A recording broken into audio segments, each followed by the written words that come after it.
and gentlemen, good day and welcome to Q4 FY24 Bajaj Finserv Limited earnings conference call hosted by JM Financial. As a reminder, all participant lines will be in the listen-only mode and there will be an opportunity for you to ask questions after the presentation concludes. Should you need assistance during the conference call, please signal an operator by pressing star then 0 on a touch-tone phone. Please note that this conference is being recorded. I now hand the conference over to Mr. Sameer Bhise from JM Financial. Thank you and over to you, sir. Thank you, Muskan. Good afternoon, everyone, and welcome to the Q4 FY24 earnings conference call for Bajaj Finserv Limited. First of all, I would like to thank the management of Bajaj Finserv for giving us this opportunity to host the call. As always, we will have opening comments from the management team, post which we will open the floor for Q&A. From the management side, today we have Mr. S. Srinivasan, CFO Bajaj Finserv, Mr. Tapan Singhal, CEO Bajaj Allianz General Insurance, Mr. Tarun Chugh, CEO of Bajaj Allianz Life Insurance, Mr. Ramandeep Singh Sahani, CFO of the General Insurance Business, Mr. Vipin Bansal, CFO of the Life Insurance Business, Mr. Ashish Panchal, CEO of Bajaj Finserv Direct, and Mr. Devang Modi, CEO of Bajaj Finserv Health. With that, I would like to hand over the floor to Mr. Srinivasan for his opening comments. Over to you, sir. Thank you. Thank you, Sameer. I hope everyone can hear me well. Good afternoon, everyone. This is the conference call to discuss the results of Bajaj Finserv Limited for Q4 of FY24 and for the financial year ended 31st March 2024. As usual, we will be concentrating largely on the results of our two insurance companies, Bajaj Allianz General Insurance Bajaj and Bajaj Allianz Life Insurance Bajaj, and also some of the smaller companies of ours, predominantly Bajaj Finserv Direct and Bajaj Finserv Health. Bajaj Finance has already had its call yesterday, but we would be glad to take any high-level questions on BFL. We will not be taking any questions on the status of Allianz's stake in our insurance companies, except to state that it has remained the same and there is no change. Any statements that look like forward-looking statements are just estimates and do not constitute an assurance or indication of any future performance result from our side. As you know, while Bajaj Finserv prepares its financials in compliance with Indian accounting standards, the two insurance companies are not yet covered by Ind AS, and their standalone results are on the Indian GAAP, basically based on the IRDA's regulations governing preparation of financial statements. However, for the purpose of consolidation, they do provide us with Ind AS compliant financial statements. Now, let me start with the key highlights for FY24. Actually, the FY24 for us has been a year in which we crossed many milestones. Bajaj Finserv's consolidated total income for the year crossed 1 lakh crores and we ended at 1,10,383 crores, which is a 34% year-on-year increase. Our consolidated profit after tax for FY24 were 8,148 crores, which is 27% higher than the previous year. Even excluding the volatile mark-to-market unrealized gains of Bajaj and Bajaj, the consolidated profit after tax was 8,180 crores, which is up 21% year-on-year. Both the consolidated revenue and profit after tax were the highest ever for Bajaj Finserv. BFL's consolidated AUM exceeded 3,30,000 crores. Bajaj became the third largest insurer with premium exceeding 20,000 crores, overtaking three public sector companies of long vintage in the process. Bajaj's AUM crossed 1 lakh crores, and Bajaj Finserv Health entered the hospitalization and insurance claim settlement space with the completion of its acquisition of Vidal Healthcare. This acquisition has been approved by the insurance regulator in Q4. Bajaj Finserv AMC ended the year with an AUM of 9,552 crores, a tad under 10,000 crores, just 9 months after the launch of its first fund. Let me give you a brief update on the Vidal acquisition. In the previous quarter, we said that Bajaj Finserv Health has entered into an agreement to acquire Vidal Healthcare Services, and Vidal Healthcare Services in turn own Vidal Healthcare TPA, a registered third-party administrator under the insurance regulations. This transaction has been completed and the payment for the acquisition has been made in April 2024. Bajaj Finserv Health shall now work from the next quarter over the integration of the business and utilization of the Vidal network and offerings for its customers. The acquisition of VHC significantly augments the capabilities of our healthcare venture in the digital healthcare space, empowering it to provide services to insurance companies, employers, and governments, and will also enable them to cover all customer segments through products, managed care offerings, outpatient services, inpatient hospitalization and claims management, and digital platforms. Between Bajaj and Bajaj Finserv Health, we now have the toolkits needed to become a meaningful player in the healthcare services space. Devang, the CEO of Finserv Health, is with us in this call to take any questions you may have on this acquisition on Finserv Health strategy. Let me now start with the highlights of our consolidated financial results for Q4, which have been put up in our press release a while ago. Our consolidated total income for Q4 up 36% at 32,042 crores, compared with 23,625 crore in Q4 of FY23. And the consolidated profit after tax, a 20% increase at 2,119 crore versus 1,769 crore in the same quarter of the previous year. As I mentioned earlier, since the insurance companies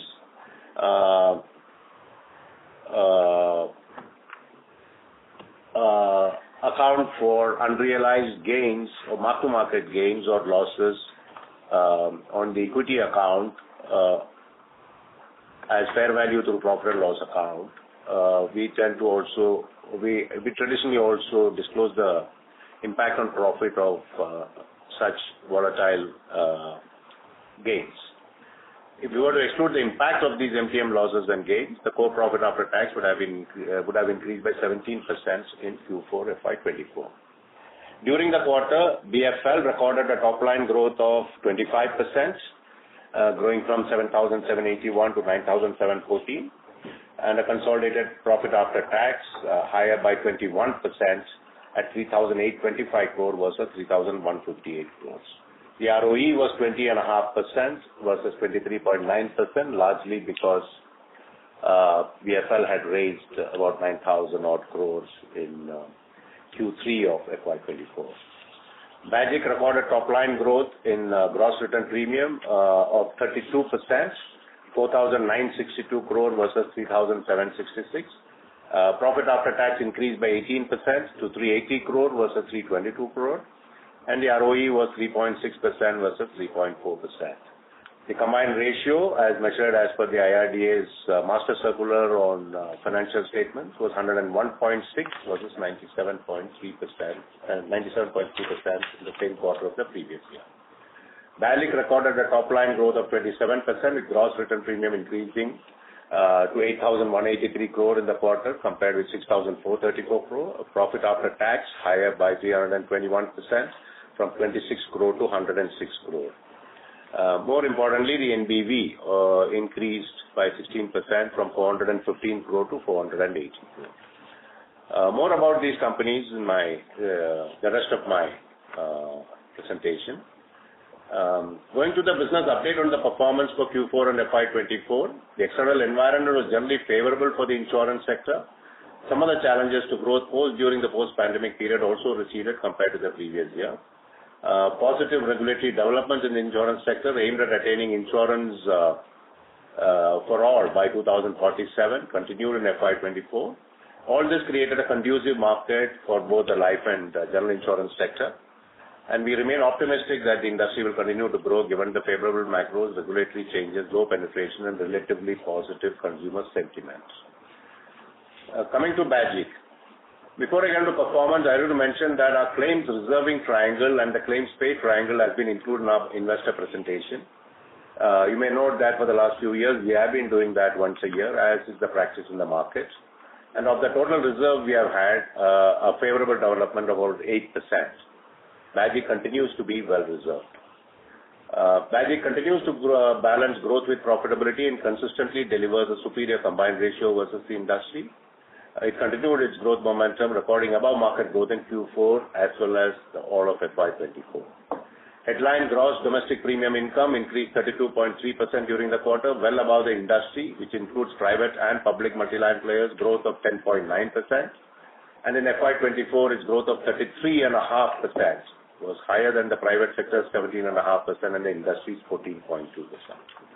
The market share increased to 8.3% in FY24 from 7.1% in FY23, which is more than 100 basis points improvement. Even excluding the tender-driven bulky government health and crop line, the growth for Bajaj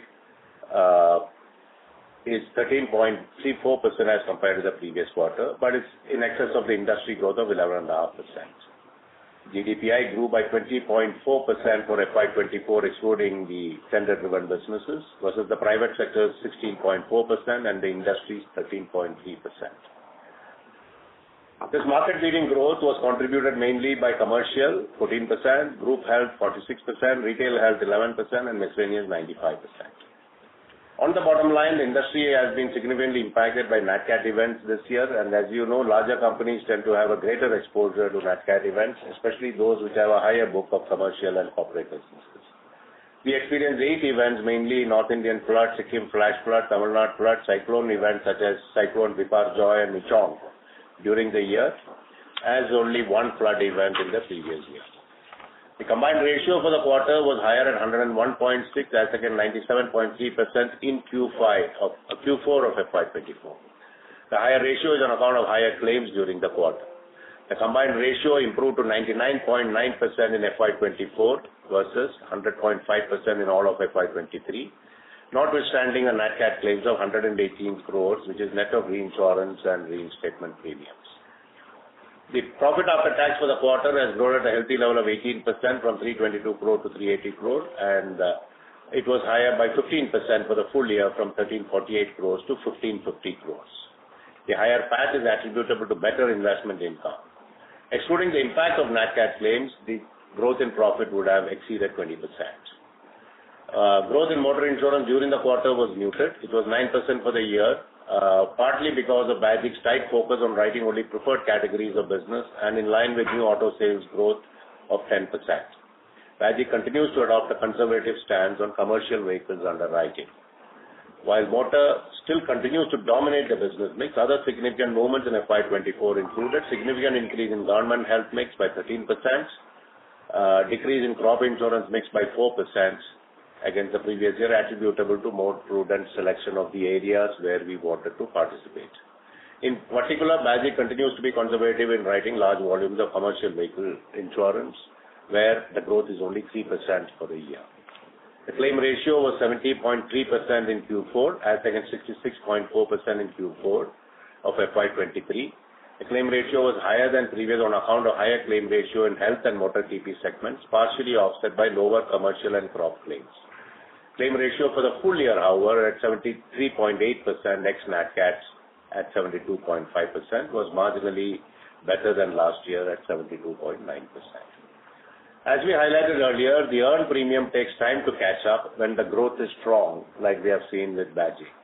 The NEP growth this quarter was 18% as against 13% in the previous quarter and 11% on a yearly basis. Over the next 6 to 9 months, the premium that we wrote till now will get earned. However, new premium based on the growth we will achieve in FY25 will also get that funded. Bajaj's AUM, including cash, crossed 30,000 crores during the year, growing by 12% to 31,196 crore as at March 31 versus 27,809 crore as on 31st March 23. The advanced premium from long-term policies was 1,829 crore at 31st March 2024, which is higher by 26% over March 2023. As we mentioned before, many of the new initiatives which Bajaj invested in over the last 18 to 24 months, including focus on smaller tier towns, distribution expansion, doing more with bank insurance partners, and strong presence in large ticket corporate segment has resulted in this performance and will continue to contribute in the coming quarters, we hope. Bajaj was further able to capitalize on its strong presence in smaller towns and rural areas during FY24. In a market where asset insurance is intensely price competitive, this operating result, we believe, displays Bajaj's commitment to a balanced and profitable growth on the back of deep and broad distribution and prudent underwriting while focusing on best-in-class customer service. In summary, an excellent quarter for Bajaj in terms of top-line growth and satisfactory profitability. I must, however, reiterate that insurance is a long-term business and we remain steadfast in our commitment to drive profitable growth, create sustainable value, and always prioritize the interest of our policyholders. I will move to BALIC next. During the quarter, BALIC continued a strong market-beating growth trajectory and reported an individual rated premium growth of 17% against flat industry growth and private sector industry growth of 2%.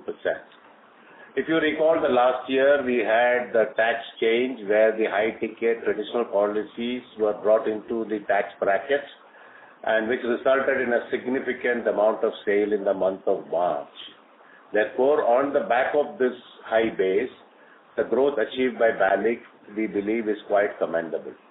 In FY24, IRNB grew by 21%, which is about 2.5 times the industry growth of the private industry growth and about 4 times the overall industry growth, including LIC. Both in FY24 and Q4 of FY24, BALIC was the fastest growing company among the top 10 private players on an IRNB basis, and the market share in individual rated new business or IRNB increased by 100 basis points from 7.6% in FY23 to 8.6% in FY24 among private players. In FY24, BALIC ranked 6th among private players on IRNB basis and 4th on new business policies, number of policies under retail regular business. Newly launched participating product Life Age contributed 1,357 crore. If you recall, this product was launched in Q2 of FY24 and in a space of 9 months it has contributed 1,357 crores. It has been well received across all channels. The company's growth was secular and driven by all key channels with agency, institutional business and BALIC Direct growing at 10%, 14% and 63% respectively during the quarter. But more importantly, for the year, agency grew 20%, institutional business grew 17% and BALIC Direct grew 52%. This growth is despite significant one-time benefit in sales due to the impact of the tax change in Q4 of FY23. On the back of strong renewal premium growth, BALIC GWP grew 17% during the quarter and 18% for the year. The consistent growth in renewal premium reflects improvement persistency that BALIC has been driving over the last 5 years. The total number of new policies in OP for BALIC grew 22% in FY24 to 7.4 lakhs. Again, one of the highest growth rates among the top 10 companies. During the quarter, BALIC's NBV, new business value, grew by 16% from 415 crore to 480 crore. Clearly, when they have grown better than market, they will get the benefit of operating leverage in Q4, and that is reflected in the higher growth of NBV. On a yearly basis, NBV growth was 12%, growing from 950 crore to 1,061 crore. And if you recall, the first quarter was a fairly weak quarter for NBV for BALIC. So the last 3 quarters they have substantially made up. Overall, the business mix for FY24 on individual rated business was par 27%, non-par 24%, term 4%, annuity 6%, and ULIP 39%. This balance, we believe, is very strong benefits that BALIC continues to drive. BALIC has continued to focus scaling up agency and direct channels through investing in people, processes, and also institutionalizing on the variabilization of agency costs through low-cost models. It has led to BALIC building up one of the largest agency channels in the private life insurance space with more than 1.5 lakh agents. BALIC is also building on the data and analytics for direct sales through upsell and cross-sell initiatives. It has led to BALIC's presence now in 313 cities with separate verticals for certain key segments of customers. On the institutional business side, the company continues to expand its network of partners and grow existing partnerships. BALIC now has a reasonably large number of bank insurance tie-ups, which should help it to reduce concentration risk on Axis Bank. On the persistency front, there has been improvement across most cohorts, with 13-month persistency ending at 84% and the 61st month persistency at 52%.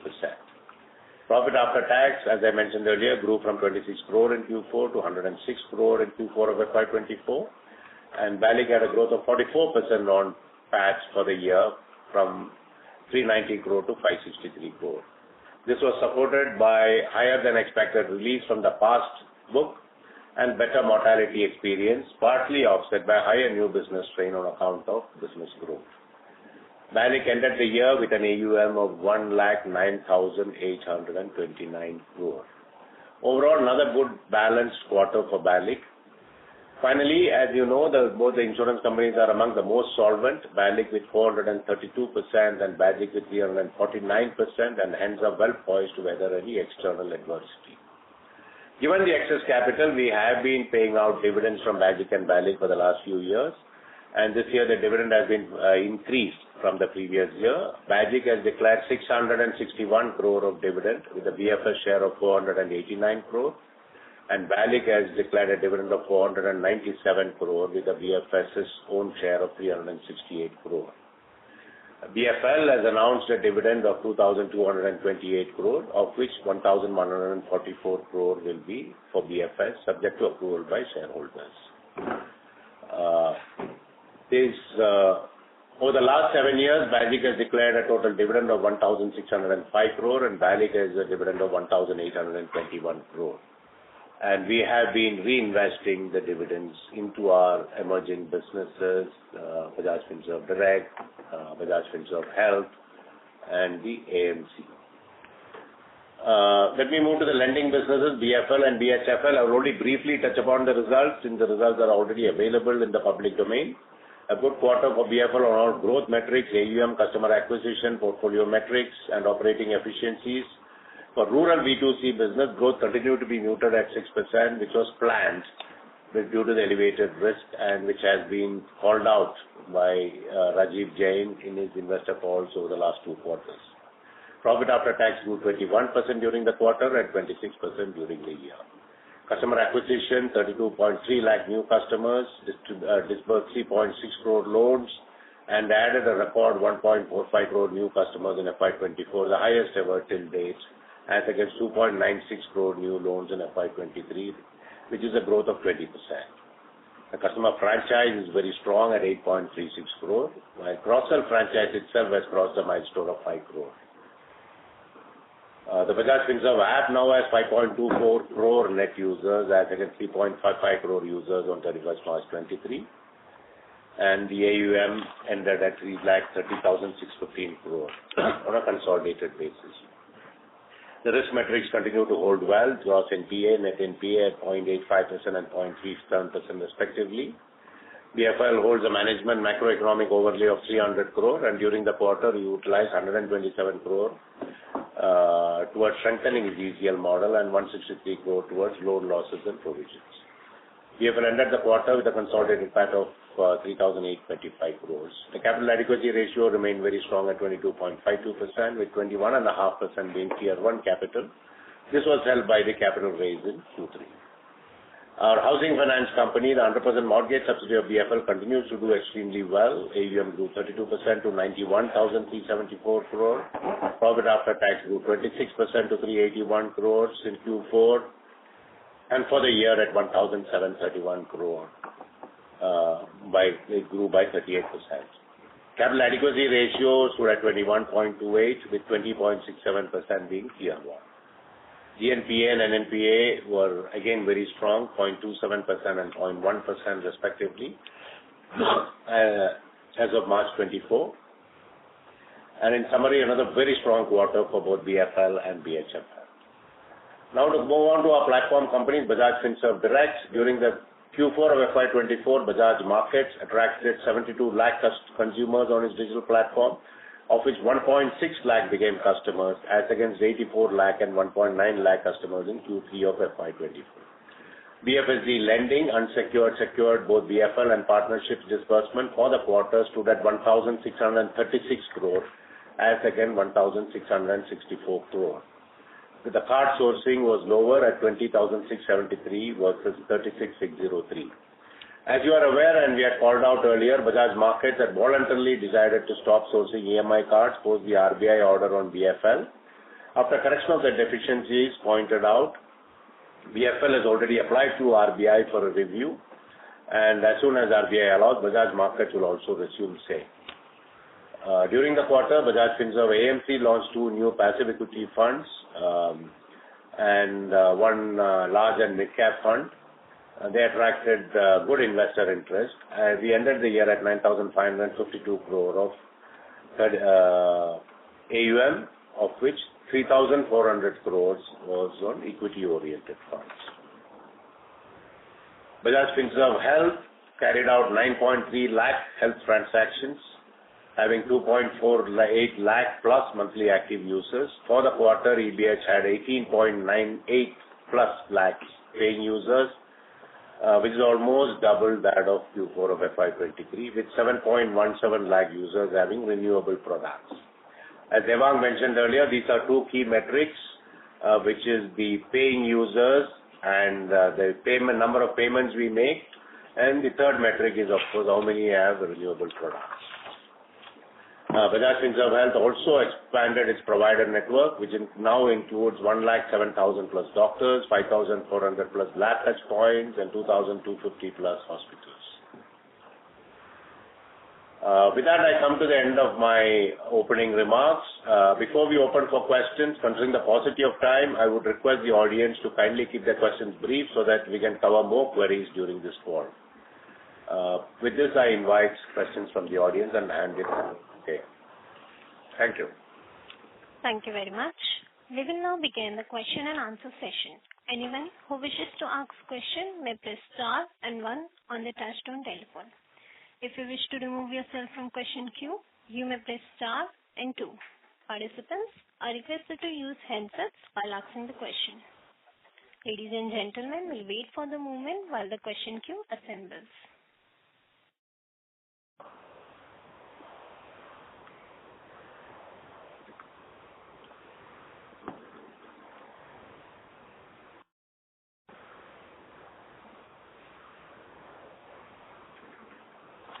First question is from the line of Swarnabha Mukherjee from B&K Securities.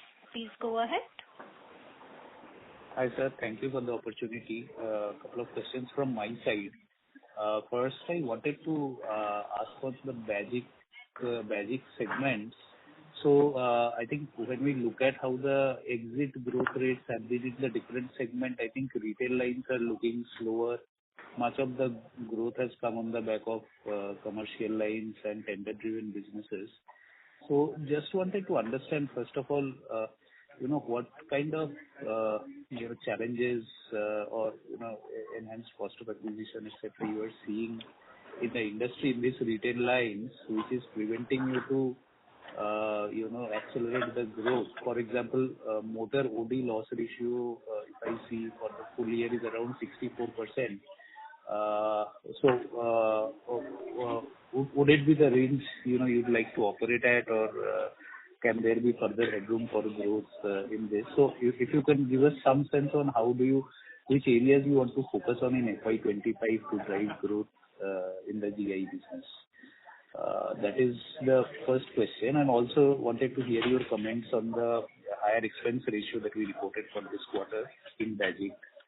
And on Bajaj, I wanted to understand that for FY24, the 37th month persistency seems to have recorded a drop. So what has happened because of which in this cohort we are seeing a challenge? And also, if you can give some idea about how should we think about VNB growth and margin for FY25 in Bajaj?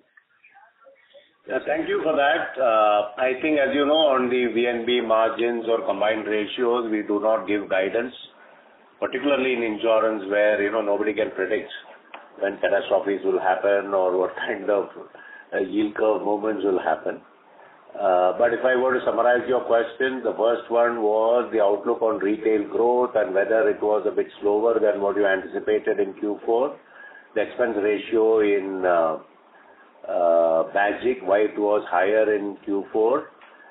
In BALIC, you wanted to know the outlook on VNB growth. Directionally, I think Tarun or Vipin will provide that. And lastly, why there was a drop in the 37-month persistency. So I now hand it over to Tapan first to take the question on the motor growth, and Raman can support with the expense ratio, and then followed by Tarun and Vipin. So thank you for the question. See, at Bajaj Allianz, our philosophy has been very clear from day zero.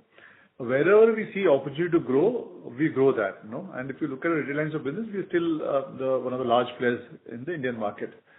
If the opportunity does not seem as per our pricing or as per our comfort of combined ratio, then we slow down, because it's cyclic in nature. Business, you know, is not something which has always been constant. So if you watch over a long period of time, it's always cyclic.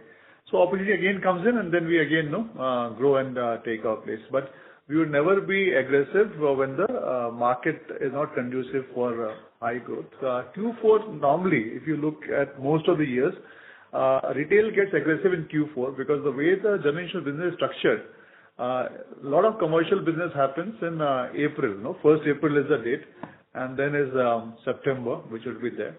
While if you look at towards JFM, it's mostly retail business where the aggression comes in. That is how the GI business gets structured.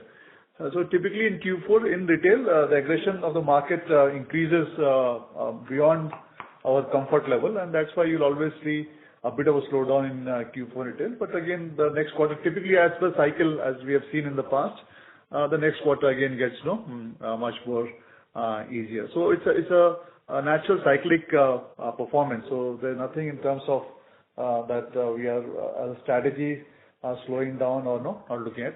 Wherever the opportunity comes, and we saw opportunity, like you rightly mentioned, in commercial, we did that. We saw opportunity in, we look at a Q4 growth, it's over 30%. It's much over the market growth of 12% and Q4. So it's about closer to three times. Like it's actually a much higher growth than the market. So the company, I would say, has done very well in terms of Q4 growth, in terms of the positioning where it is. Retail, obviously, as I mentioned to you, it's over aggressive, then we tend to slow down. That's the answer on how it looked like. So over to you, Raman, in terms of taking the other questions. Yeah, I'll take the question on the higher cost ratios. See, normally if you see, if I compare the cost ratio with the whole year, it looks a little higher. But if you compare it with the same period last year, Q4 and Q4, there's hardly any delta. It's 31.3% versus 30.9% last year. So structurally, actually, nothing has changed.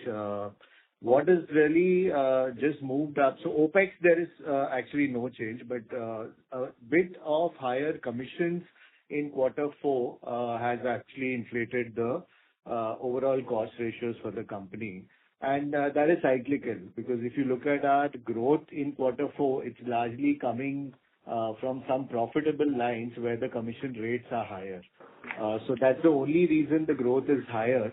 The cost ratio is higher. But like I said, if you look at it on a totality basis for the full year, we're actually 1.5% lower compared to last year.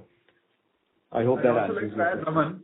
In terms of the expense of management, I think with the regulators come out, our company is safely within that. The regulator is 30% expense of management, and if you see most of the companies, more than half of the companies have been breaching that. Our company would be close to 22 and a half, if I remember right, in terms of where we stack up. So if you look at in the industry, we will be one of the most efficient companies in expense of management, which has come together, and you compare that, that would be among one of the best in the industry. Raman, if you want to substantiate to that, you can add. Yeah, you're right. The actual number is 22.7%, which gets reported to IRDA. So we are well within the regulatory norms. Understood, sir. Just a quick follow-up on the first one, sir. We were getting feedback that the competitive intensity in the motor OD side is possibly seeing some better than. Do you also see similar trends, or in the micro markets which you are focusing on? See, if you look at it, the worry for the industry is TP. There has not been a TP price hike for some years. And in TP claims, there are inflations. I think, and motor TP constitutes a reasonable sum of business. So if you get into guarantee of it, you'll actually see where the problem lies. OD is fine. Well, if you have lots of, let's say, flooding, like Bangalore flooding happens or Delhi flooding happens or something, goes beyond, that is there. But if you look at again the accidents on highway, there was a dip after COVID, but now if you look at the frequency has again moved up from it was. So if you study these 3-4 parameters, then you can figure out the answer that you've been asking for on a regular basis. So that is what you should be looking at. But now the frequency actually moved up. Sure, sir. Understood. Okay. On the Bajaj Allianz Life side, there were two specific questions, one on the 37th month bucket and the VNB growth. Let me answer the first one first. The 37th month, you correctly pointed out, it has been lower. It's a fact which is visible. This is a continuation of one specific bucket of one specific partner with a significant share yet in the business, where that bucket has not really performed as the way we would have, rather have it perform. And this will, of course, now steady itself. The 37 month will steady itself going forward. But we do expect that maybe a 49th month. See, every year this moves on from one to the other. 49 month could be impacted slightly, but of course, as a company, we are a lot larger in terms of size. Dependencies on partners is getting is lesser. So this we will be able to rectify as we go. And overall, our persistency, as you know, for all buckets has been up, and directionally that shall remain. 13th is 84.3%, 25th is at 72.7%, 49th is up to 64%, and the 61st is first time upwards of 52%, and these are all moving up only. In terms of VNB margins, you asked, and Shrini correctly answered that we will not ever give a forward-looking statement. But directionally, I can tell you know about the history of the company. The company has had a turnaround in the last 5 to 6 years, and we've moved into positive territory on margin about 5-6 years back. And the direction is only up as we now have a steady scale, a steady product mix. Cost efficiencies are now getting thrown up. And for the last 2 to 3 years, there was a disproportionate amount of money getting invested in new partnerships that we were investing in. Hence, here on the story will remain positive.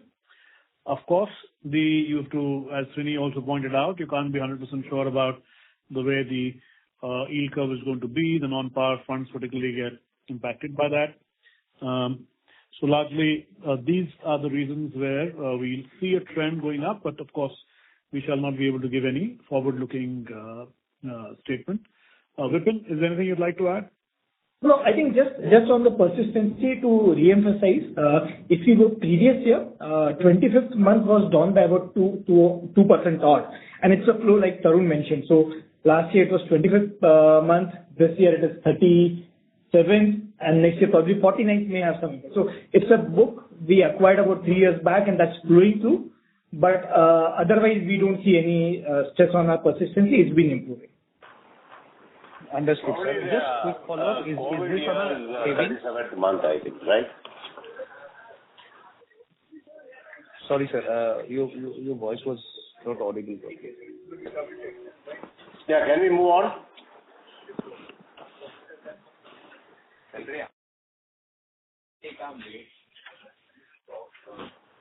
Thank you. The next question is from the line of Madhukar Ladha from Nuvama Wealth. Please go ahead. Hi, good afternoon, and congratulations on a good set of numbers. So, two quick questions from me. On the motor side, I noticed that there have been some good reserve releases for Bajaj in the latter years. So if you look at sort of FY21 onwards, the reserve releases have been quite good. So, can you sort of explain what's happening over there? And second, on life insurance, there is some chatter that the regulator is reconsidering, on the surrender charges regulation. So they had floated a draft and then rolled back a large part of it. And now I think there is some talk of again implementing maybe part of it or in whole, or I don't know. So I'd like to get some color from you on that aspect as well. These would be my two questions. Yeah. Tapan, would you like to take a question on motor? Yeah, I'll take that, Srini. Yeah. So if you look, you're absolutely right that the reserve releases are more in the recent years. And that's what naturally happens. If you look at the TP claims, the way it works, most of the claims reporting happens in the 4-year period. And that's why if you see that the entire development is almost done in 4 to 5 years. So wherever you'll see releases happening, hence tend to happen nearer, which is, less than 4-year period. And that's what you are seeing in our trends also. So it all depends on how, the development happens. And our experience has been in 4 to 5 years, about 70-80% of the claims get intimated. And that's why the release is happening more in the recent past. If I were to add to Raman's statement, if you look at the paid to ultimate, we probably are one of the lowest among the top companies, even after 5th or 6th year on the motor TP book. So we are fairly comfortable there. Right.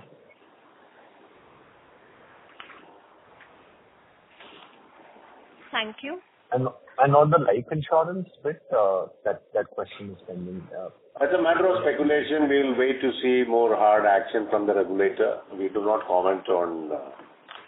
But is there some conversation? Because it can change. They will keep discussing. If it's really out in the public domain in terms of an exposure draft or a regulation, then we will discuss that. Right. I have one more follow-up. Can you split the loss ratios between retail health, group health, and government, and what's been sort of comment a little bit on, the recent government health performance, because you've written a lot of business over there. We don't give micro breakups, because that's part of our business strategy. But some directional comments, what are you seeing in the government side? No comments on that.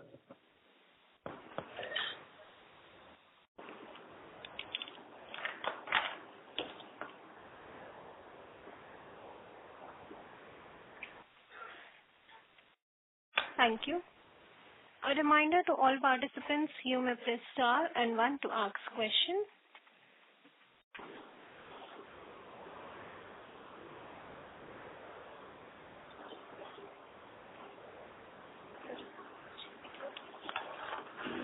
The next question is from the line of Supratim Datta from Ambit Capital. Please go ahead.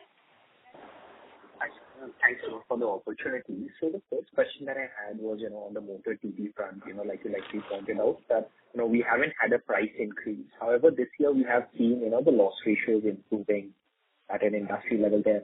So what would be the trigger, to get a price increase here? Or do you see, a scope for price increase in this segment this year, or, that is also looking unlikely? If you could throw some color on that would be very helpful. Okay. So for motor TP, the way you have to look at it is, the awards, like Raman mentioned just previously, was it takes 3 to 4 years to develop, So if you look at the current award trend and how it's moving, and the frequency which is moving up in terms of number of road accidents on death, and the way court judgments are coming, I think when you start putting that together to see that if the same price would sustain in the future or not, because it's a long tail business. In a short tail business, it's pretty more comfortable to look at pricing, in a year's time. But in long tail business, you have to put in a lot of factors to see, let's say 3 years from now or 4 years from now, will this price be sufficient or not, or how is it moving? That is how this gets done by actuaries, and then it is presented. What you look at is the book as of today. I think that is where this kind comes, and that's why previously, if I see COVID, the frequency actually dropped during COVID, and we all know what happened. That time the motors were not driving, and then post-COVID it started moving up. Now, if there's a drop in frequency again, the roads had become better. And now, if I look at this year's results in terms of what is declared by National Highway, then I see the frequency actually has moved up. So those are the parameters in which all this decision gets taken. But this is more complex than I told you. I just try to simply tell you how it moves up. So a lot of impact that you see is post-COVID, the drop in frequency which actually happened there, and that's why you see this impact coming in currently. But more or less, the impact of that is getting over, and in the future there would be a requirement of a price hike, is what the industry feels, and is represented also to the regulator. Got it. When is this likely to, when will this decision going to come through? Ideally, it comes in June, right? The price hike. Yeah, actually now as per if I say the only tariff which remains today is the motor TP price, and the procedure is the industry requests, the regulator recommends to ministry, and then it comes. I think that is how the procedure is. So difficult for me to say now with the election year going on, how it looks like. Yeah. Okay. Thank you. Thank you. A reminder to all participants, you may press star and 1 to ask question. The next question is from the line of Nischint Chawathe from Kotak Institutional Equities. Please go ahead. Thanks for taking my question. On the motor insurance business, just trying to understand your view in terms of sustainability of the improvement in claims ratio in the OD side. Do you think, obviously there was a big fall in the fourth quarter, but even if I look at the full year basis, there has been a fair amount of improvement. So do you see this sustaining, especially, given the fact that you mentioned that you've seen, the transportation activity picking up again? So the way you have to look at it is first and vis-a-vis the market, how it moves. And OD is a short-term tail, which means that whatever the result, it's on your face. Immediately you see the impact of it.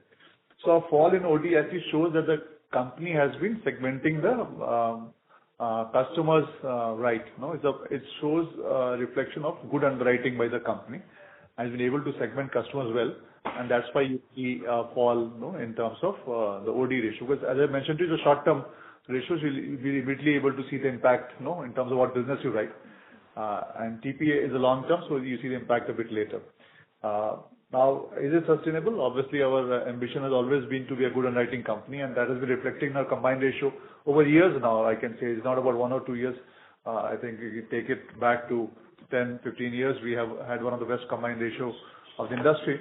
That's the philosophy of our company. So we keep on looking and writing very, very minutely to see how we can get better at it. And that would be our focus. But how does it play out? I can't give a forward-looking statement. But as a philosophy of the company, we would continue focusing on that. But fair to say that you have seen competitive intensity being lower, because of which I think we are able to achieve this. Or that's supporting us. Competitive intensity is not lower. I don't agree to that. Because if you see, let's say if I take you back about 6-7 years, or let me just redraft my answer. Whenever a new company comes into the market, what do they do? Which business do they get into? Let's start from here. The first business they get into is motor. Any company. So with more addition of companies, motor will always be competitive. So let's say if I take you back about 8-10 years, then look at the motor portfolio of different companies. What composition of motor did different companies have? And fast forward today, look at the motor portfolio of each company, and maybe for 2-3 years take a trend and see how motor portfolio has moved up. And let's say the top companies and the newer companies joined in. if the motor portfolio is moving up in companies, then the competitive intensity cannot be lower. No, I think it's a simple way. It's all data-based. So instead of taking into perceptions or feelings, just look at data. You'll actually watch that motor portfolio and companies have started moving up, which means that the companies are targeting motor more, which means that the competitive intensity is much higher. Sure. Got it. And just on the health side, I probably missed this, but you mentioned that the increase in claims ratio over here is largely a function of change in product mix, and at the product level, you've not really seen any changes. Is that what you mentioned? I probably missed that. Yeah, that is how it is. So let's look at how does it operate. If you see retail business, retail business has any business in GI business would have three components. One is claim ratio, other would be commission, and third would be expense ratio, right? Now, expense ratio would more or less be the same for both lines of business, but would be more in retail lines of business, lower in, let's say, GMC. Commission ratio again would be higher in retail lines of business because it's individual agents' effort to get individual customers. In GMC, the commission ratio would be much lower, So GMC would have a much higher claim ratio, but the overall combined ratio at a higher claim ratio may be lower or equivalent to, let's say, retail with a lower claim ratio because of the way these three things get stacked up, So if you have written a good portfolio of GMC, then your claim ratio would move up, which does not mean that the combined ratio has moved up, So typically the way to look at it is look at the combined ratios. And that's what to answer with the previous questions also, just to tell you how to look at ratios. And then you get understanding. If you try to compare claim ratio, that's why in the previous case I said I don't want to answer that question on a micro level, simply because when you're doing that comparison, it does not give you how does it flow. Combined ratio is a parameter in which you look at balancing how things goes. So if you look at overall combined ratio, you would find that the company is doing very good on that. Thank you. But some of your peers who sort of have reported higher claims because of higher infectious diseases or probably. I don't comment on my peers. I never. Fair point, but from our point of view, I can only tell you about the business. I can tell you about how it looks like and about our results. No, fair point. So from our results point of view, these kind of factors have probably not affected us. It's a fair reading to make. That's what I was trying to. Yeah, but I think how do you build in your business? How do you look at it? How do you look at spread? How do you look at distribution? It's more complex than just simple, that this is how it goes. Let's say, to give you an example, let's say flood happens in one part of the country. Let's say Bangalore had floods, or let's say you had Sikkim floods. Now, let's say as a company, you are focused only on Sikkim and you have a major stake there. It will really impact you very bad. Now, if you spread all across the country and Sikkim is a small part of your portfolio, it will not affect you much, So that's why when you see a statement like this, I don't say my competitors, my peers have made a mistake in saying what they are saying. They must have got affected on the balance of book that they have. Some companies will be more affected than other companies, but it all depends on how your business gets stacked up and how do you spread the risk and how do you look at it. So that's why making a comment on a statement without knowing the details is not very fair to anybody, and that's why I don't do that. Sure. Thank you very much. Thank you. The next question is from the line of Sanket Koda from Avendus Spark. Please go ahead. Yeah, thank you for the opportunity. On life insurance, I have two simple questions. One is on Axis Bank. How much it contributed in the current quarter and full year compared to previous year? And I believe the channel is becoming more and more open architecture. So to counter that challenge, what we are trying to do means I see in the fourth quarter our direct channel has done phenomenally well. So the answer to that could be direct channel or any other channel diversification will play a role. If you can give a better color on it would be useful. That's on life. On general insurance, means I have two questions and one data keeping.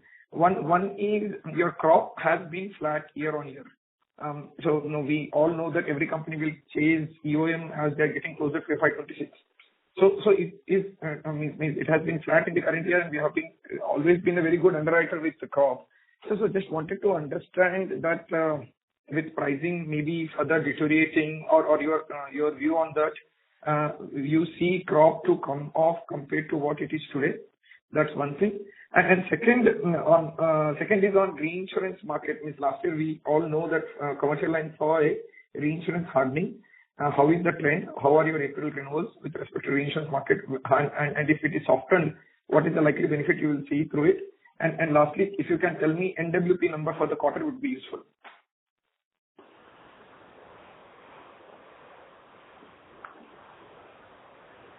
So let me start with the life insurance question first. So you asked about Axis Bank. Right. See that it's been our stated policy. You heard me consistently, and we are clear about the way we are going. When we started off, Axis used to be almost 35 to 40% of our business. Steadily, it's been coming down. Last year, FY 2023, it was 25%. This year, it is 23%. In Q4, we grew the company at 17%. Axis grew by 14%. So lower than the company. So the intent is, of course, at the same time, let me also just tell you this, that yes, it is going to be getting into multiple architecture. But I do feel that if you look at the customer acquisition and also the current space in Axis, there is a lot more yet to be done. Despite the fact that we still had 28% of Axis share, despite the fact that they have their own subsidiary. And Axis grew faster than its peer banks, if you look at the numbers in the bank insurance space. So overall, it's been very beneficial to Axis having an open architecture. And I guess that continues. But our market share in Axis has remained stable compared to last year. Sorry, yeah, so yeah, it has been stable at the same level as last year. Okay. Yeah. So, but I do not expect that it will. I mean, they're adding more players, but I guess that the pie is going to get bigger. And when we do our bank insurance tie-ups, that's really what we bring to the table. That people, it's not that you do replacement business, but you also do additional business. That's the whole value prop. And I think that's playing out, particularly in Axis Bank's case. And like I said, there is enough there to be done. So Axis will remain a growth space. But having said that, we do not want to have dependency, as they don't want to have dependency on less number of insurers. Similarly, we don't want to have our dependency on one distribution business. So the share of Axis in BALIC and contribution to BALIC will come down, largely because we are growing and we will continue to grow our other businesses. Yes, BALIC Direct from a low base did very well. Our fastest growing business. There were a lot of things that we got right. We got our technology right. We got our data slicing right. We added a defense channel there. We've been able to look at the portfolio management channel, how we handle wealth customers differently, all that which we'd invested in, and we used to talk about it on our calls. All that has gone well and directionally shall remain our fastest growing channel. Will it keep growing at the same pace? No. Will the company intend to grow faster than BALIC as a company versus our peers, faster than the others? Absolutely. What numbers are going to be, I can't, of course, say it as of now. What we are additionally doing is that we are adding new business models. And we are adding new branches, tier 2, tier 3, and even in tier 1. See, traditionally, while most companies got a significant percentage of their business from the top 10 metros or top 10 cities, BALIC's share was not so. That is now falling in place, but there is still, even in tier 1, there is a lot of business for us to take. And now that we have more and more banks, tier 2 and 3 as well will be adding more branches. And that is going to give us a footprint, that is going to give us more agency, more business direct, more servicing capabilities of branches of our bank partners, We last year have added quite a few bank partners as well. These are smaller banks, of course, not the size of an Axis or an IDFC or a Bandhan for that matter, but a lot many. So that is all that is a steady pace it's been happening. Growth shall remain consistent and stronger than the rest of the industry that we are clear about, and dependency of one channel shall be reduced. That's a stated policy of the company. Perfect. Thank you. And maybe on life skills, one on group protection, I just wanted to understand your view. Means we have declined for the full year, and it is muted for the quarter. So what are the course correction has to happen with respect to the product has happened, and we expect to see a revival going ahead, or you see the competitive intensity is still there and pricing is not appropriate, so you will be little cautious in conducting that business? No, Sanket, so that's a good question. You're right. We did struggle this last year on group. It was more because we had dependency on only 2 or 3 partners really, and they were disproportionate size. Same issue we're trying to defray in retail, of course. Group being a relatively smaller business for us, our dependency was very high, and we directionally though have and 1 or 2 of our partners haven't really performed well due to various reasons, which I don't need to really get into. And Q2 and Q3, as you know, we did degrow actually in group, but we were back to growth numbers in Q4, and we expect this to go ahead in a trajectory which is only positive. And we're doing that by diversifying into more partners, more segments. We're already quite strong in MFI. NBFC is something that we are steadily getting stronger. Mortgage, insurance, personal loans. There's a lot more to be done. A lot of these bank partners who are with us, that's a steady place we can anyways, from liabilities also get on the asset side. So that will remain a growth engine for us. And yes, India is a competitive market. So it shall always, I presume no business in India is easy to do. So you will keep seeing that competition growing in this space. Perfect. Thanks for the answer. On general insurance, if you can give the response. Yeah. So on crop, if we recollect, I think, and when we're doing crop, most questions would come that no, a lot of our peers would say that they will not be entering crop business, and no, it doesn't make sense. But I think over years we have proved that crop business makes sense, and we have been able to work hard, deliver on the ground, and been able to do the business on a profitable basis and also on scale. And as we mentioned as a philosophy, very clear, we are an underwriting company and we do business at the price that we are comfortable with. If the price is not to our comfort, we are very happy to let go of business. So we are never into this rush of acquiring business just for the sake of acquiring business. It has to be done sensibly, because in general insurance business, it's a very long-term business. It is not about 1 or 2 years. If you run this business, the view you should have is for 100 years. How does it go? And the stronger your balance sheet becomes, the much better as a company you are able to move forward. Balance sheet, underwriting, competence, skill set, and that's how it is. So if you rush into businesses which doesn't make sense, then you spoil your balance sheet. I think that is something which one has to be very careful about, and as a company we see that. So if you look at crop, though you say it's flat, but we are still a very large player in the crop insurance business, which should be there. Right. But again, I said, if the business does not make sense, we are very happy to have a smaller share, and when it makes sense, we'll again move up. We never have made any statement that we are walking out of any business or getting into business. You never hear from that. We are into all lines of businesses, and we do into all channels of business, and we are across the country into every nook and corner of the country. And as we said, we do business at a price at which we serve our customers well.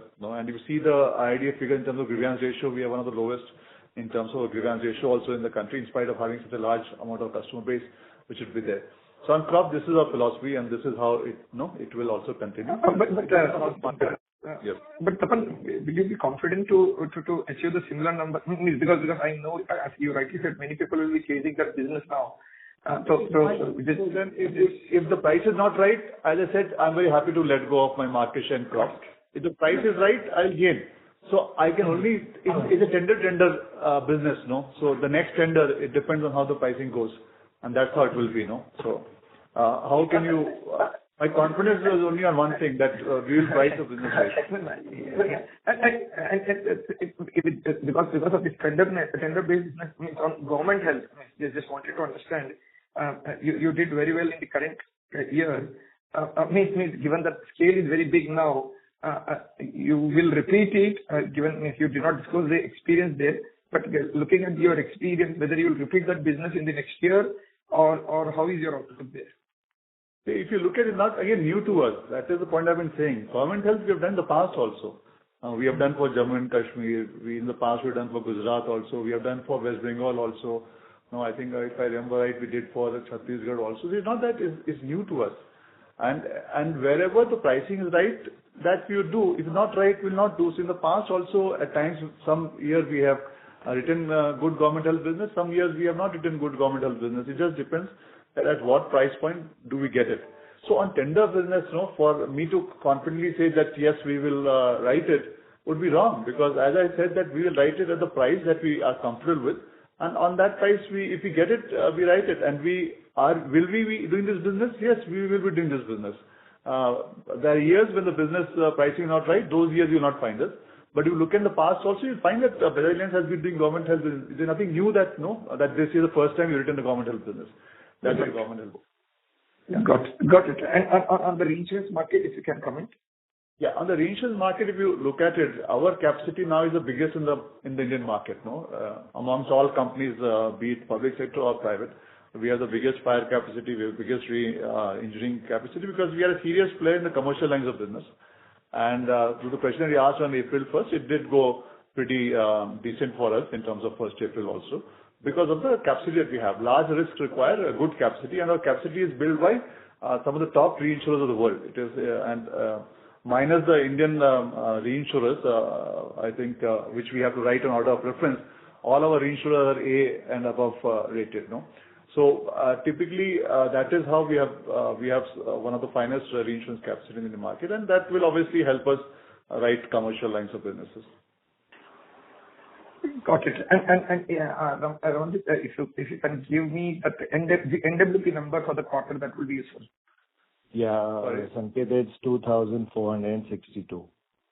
2,462. Perfect. Thank you. That's it from my side. Thank you. Thank you. The next question is from the line of Nidhesh from Investec. Please go ahead. Thanks for the opportunity. My question is on life insurance. How are the trends on segmental margins, and how are the trends on the competitive intensity in terms of commission payout or IRR, or pricing on the protection side that we are seeing on the marketplace? I'll give it to Vipin for margins. On commissions, I'll just broadly take it. You'll see that the commission ratios for all players looking higher, but largely it was really truing up of all the marketing efforts that we were making, all reported in the same as commission now, because we're paying it directly. We're not just doing vendors and all of that. We're directly giving it to all the marketing efforts are being done by the banks themselves. Largely, while the number will look going up versus last year, the good thing is that the life insurance sector has been steady, and we do expect that while there will always remain pressure on commissions and payouts on wholesale distributors, largely as we're getting scale and the brand's getting stronger and stronger, we will be able to keep a steady number there. Let me hand it over to Vipin to answer the margin question. So on the margin, like we mentioned in the beginning, our NBV has had a healthy growth. We are seeing efficiencies also kicking in. But what we have to understand, and like I think you are also indicating, it's a competitive space where interest rates play a significant role in the way the products are priced and the way customers look at it. So it's a place which is competitive. I think we choose to play to our strengths we don't necessarily compete with all players on the pricing. I think so that's where we are. And in terms of, like I said, margins, while the margins that get reported has a lot of noise because the group business gets reflected there. But if you look at it in terms of NBV, I think that gives you a better picture that our margins have been getting better, and we are seeing the benefits of scale as we are growing. So I think that's where we are. But on a segmental basis, are the margins steady or they have reduced, for example, in the non-par savings protection? I think I would generally say across segments, our margins have been largely getting better. We don't specifically talk about segmental margins, but on an overall basis, I would say across segments, we are seeing stable to improving margins. Okay. Thank you. That's it from my side. Thank you. As that was the last question from the participants, I now hand the conference over to Mr. Raghavesh from JM Financial for closing comments. Over to you, sir. Thank you to all the participants for joining in the call, and a special thanks to the management of Bajaj Finserv for allowing us to host the call. Thank you. Thank you. Thank you. Thank you, On everybody. behalf of JM Financial, that concludes this conference. Thank you for joining us, and you may now disconnect your lines.